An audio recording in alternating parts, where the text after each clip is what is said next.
Innocent until ప్రూఫెన్ guilty అనేది ఇంగ్లీష్లో ప్రసిద్ధి చెందిన నానుడి.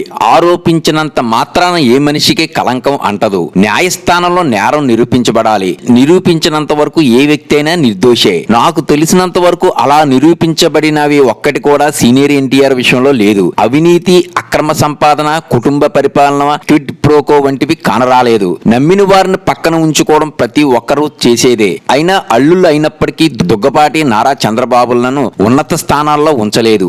ఏదో ఓ విధంగా మినిస్ట్రీ అంటగట్టేయలేదు. న్యాయబద్ధంగా వారు ఎలక్షన్లోనే గెలిచిన వారే.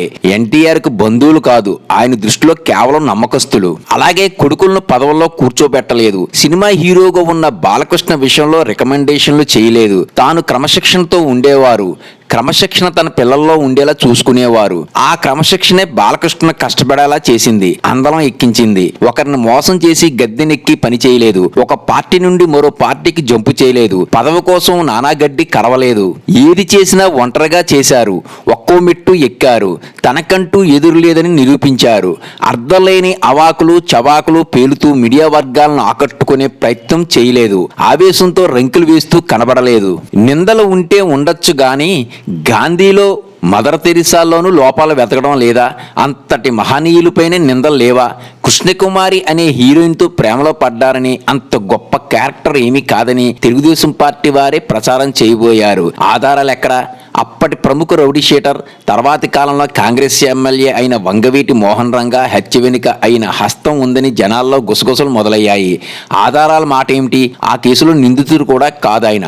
సహనటుల్లో కొందరు పట్ల, ముఖ్యంగా సూపర్ స్టార్ కృష్ణ పట్ల అసూయతో వ్యవహరించి ఉండొచ్చు గాని ఇద్దరు అల్పాల మధ్య పోరాటం సామాన్యంగా ఉండదు. పరిపక్వత వచ్చేదాకా అసూయ వదిలిపోదు.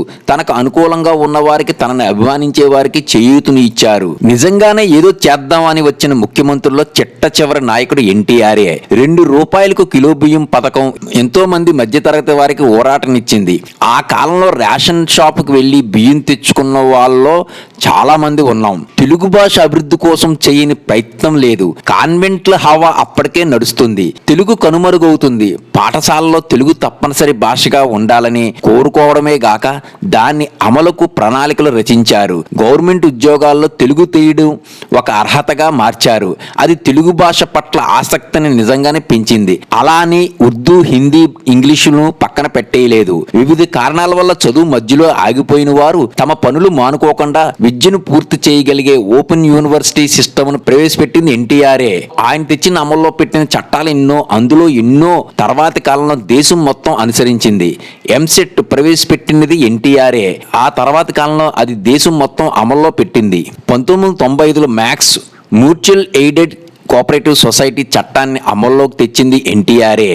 అంటే cooperative society, consumer cooperative, producer cooperative, worker cooperative వంటివి ఎన్నో దేశంలో మిగిలిన రాష్ట్రాల్లో అమల్లోకి తెచ్చాయి. ప్రభుత్వ టీచర్లు ప్రైవేటు స్కూళ్లు ట్యూషన్స్ చెప్పకూడదని శాసించారు. ప్రభుత్వ పాఠశాలలో చదువు చెప్పకుండా తమ ట్యూషన్లో రావాలని టీచర్లు చేస్తున్న పనులను అడ్డుకోవడం దీని వెనుక ఉన్న లక్ష్యం. టీచర్లు ఉద్యమించారు. అయినా ఆయన చేయాలనుకున్నది చేశారు. ఆంధ్రప్రదేశ్ రెసిడెన్షియల్ జూనియర్ కాలేజీలు ఎన్టీఆర్ స్థాపించినవే. తిరుపతిలో ఉన్న పద్మావతి మహిళా విశ్వవిద్యాలయం ఎన్టీఆర్ స్థాపించినదే. ఆంధ్రప్రదేశ్లో కాయుక్త చట్టం 11 అమల్లోకి తెచ్చినది కూడా ఎన్టీఆర్ఏ. ఓ సామాన్యుడికి ముఖ్యమంత్రి అయినా సరే ప్రశ్నించే అధికారం ఉండాలనే ఆలోచన. జీవిత ప్రయాణంలో రాగద్వేషాలు, తప్పుడు ఆలోచనలు, తడబడే అడుగులు సాధారణం. పరిపక్వత ఎంతో త్వరగా వస్తుందో, ఎంత త్వరగా పరిణితి చెందుతారో అనేది ముఖ్యం. సమాజానికి హాని చేస్తున్న దుష్టశక్తులను అందలం ఎక్కిస్తూ సమాజం కోసం కొద్దో గొప్ప పాటుపడిన వారిని కృషిని తగ్గించే ప్రయత్నం అమానుషం. చీకట్లో నిలబడి వెలుగులో ఉన్నవారిని చూసి అసూయ చెందడం, వారి మీద బురద జల్లే ప్రయత్నం మాని తీరాలి. నాకు సంబంధించినంత వరకు ఎన్టీఆర్ ఒక స్ఫూర్తి. ఎక్కడో మొదలుపెట్టి చరిత్రలో తన ఒక పేజీ సృష్టించుకున్నవారు. మరణించి ఇన్ని దశాబ్దాలు గడిచినా ఈ రోజుకి తన గురించి చెప్పుకునేలా చేసుకున్నారు. అది విజయం అంటే. దట్ ఈస్ ఎన్టీఆర్ సత్తా. కొత్త సినిమాలు హిట్టా లేక ఫ్లాపా తెలుసుకోవడానికి మా ఛానల్ ని సబ్స్క్రైబ్ చేసుకోండి. సబ్స్క్రైబ్ సినీ ప్రపంచం యూట్యూబ్ ఛానల్.